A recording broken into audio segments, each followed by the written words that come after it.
Hey folks, Rob back with another Rob Plays, and this time we're looking at Spitfire, a combat flight game put together by, well, released by Elite on their Encore label, but there's a bit more, we'll go into that. I won't bother waffling out, so we'll dive up. The mission itself is pretty simple. You're piloting a Spitfire, you've got reserves as you see, and you really need to just defend your base and take out a whole bunch of flying rockets and fighters. So you hold down fire and get it off the ground. Controls, they're inverse pilot controls. So once you're in the air, fires your cannons, up moves you up, down moves you down, and then you can just hit left or right to just do that nice sweet turn. So if the opposite direction will turn you that direction you're facing will do a barrel roll, and that's really intended to line you up. So we go taking our first plane down, and that's actually a bit of the first problem I kind of had with this. I really wanted to check it out because Geigerpunk did a video quite a while back with a cracked version that was a bit glitchy. And I got this in a pickup that you'd have seen if I...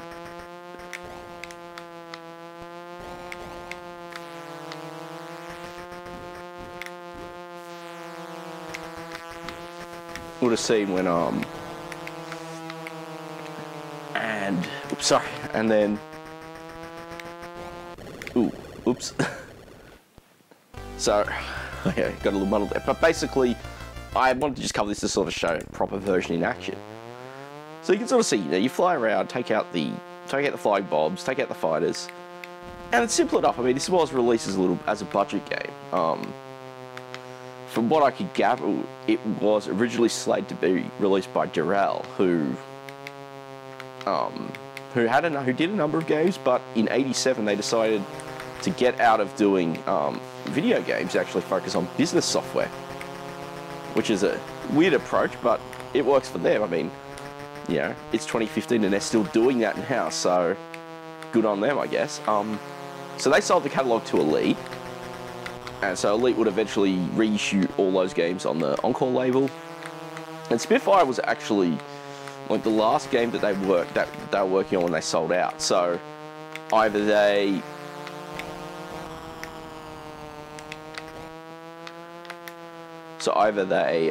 were working on it and cancelled it to, ooh, there's a flying bomb in the air, we've got to find it.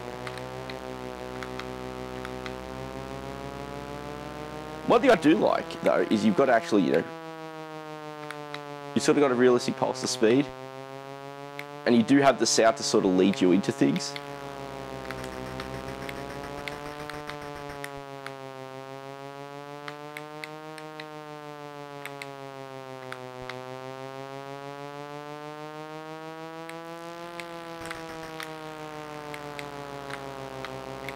There we go, get that flying bomb.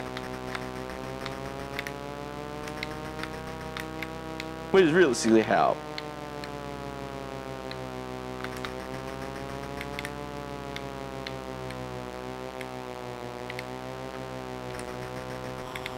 Ooh, nice. Which is realistically, oh, now what was I going on about? So they, they cancelled, they stopped producing games, sold the catalogue to Elite, and I think this was actually a little unfinished. And there are a few reasons why I think that. I mean, you've got this map screen that you bring up with F7, and you can sort of see it really is just a pause feature. It doesn't really show anything useful, and the instructions on top of that weren't much help. And the other thing is like the instrumentation. So you have a look, you've got, on the far left, you've got a dial for your plane's speed, a gauge for your plane's fuel. Then you've got that sort of black bar across the top center, which shows, when you're being damaged. And then you've got your ammo gauge and your altitude. Yeah. But there's sort of that, there's a text line as well, but that gauge, I don't know, for want of a better term, but that gauge that's sort of positioned in the middle doesn't really do anything. And I had a quick play of the Spectrum version of this a little while ago, and just a quick test. And it's actually interesting because on the Spectrum, it actually has these weird little pulses there, indicating when you've locked onto, like, not when you locked on, but that there are targets, sort of an analogy to World War II radar, that where you'd get, you know, radioed instructions to where craft were relative to your position. Things like that.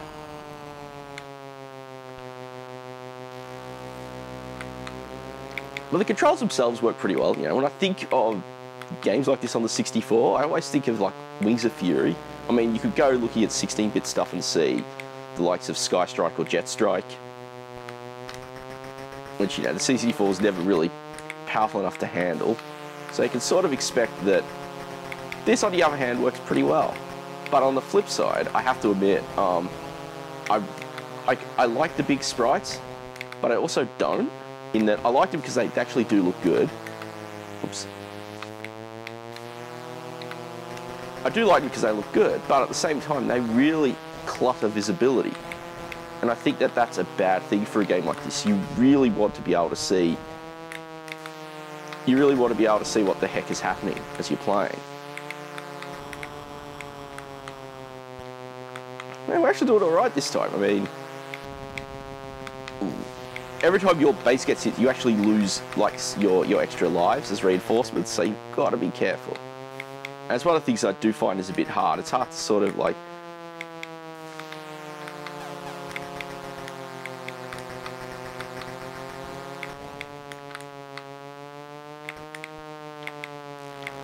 It's hard to sort of know when those are if you miss them.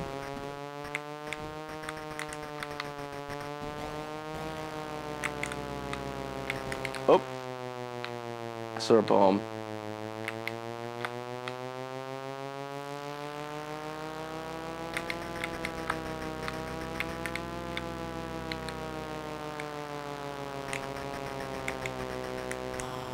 Yeah. I love that little diagonal trick where you just... Yeah. Getting better at this. Yeah, so I'm sort of in two mindsets about it. I mean, I think oh, I ran out of fuel. Oh, and it's game over. Oh, yeah, because I lost all my reinforcements. There's really, you know, once you lose your reinforcements, that's pretty much it. So, yeah, Spitfire. I think it's not a bad little game. It's a little flawed. I mean, I love the fact, you know, I'm a big fan of these kind of air combat games, so it's good to have one on the 64. And it's nice, and yeah, nice short plays, which are always good, but I really don't like that visibility. You know, the fact is that the play sprites, which are big and look nice, but they're a little, but they cause you to, makes it harder to lock onto things. And you'd have sort of seen it was harder to hit those bombs, and I think, had it been a little easier to see, you could have actually tracked them, and I could have stopped more of them. The map, again, I just think that's kind of rubbish. Like, what's the point of it? It's just a glorified pause screen. And yeah, the instrumentation, I mean, I really think it impacts the game. It kind of knocks it back a few matches.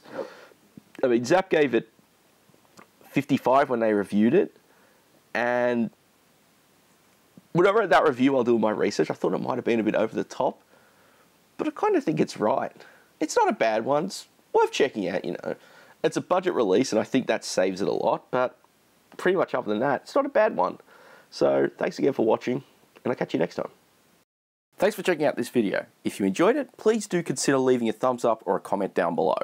If you want to see new videos as I release them, go ahead and hit the subscribe link for more.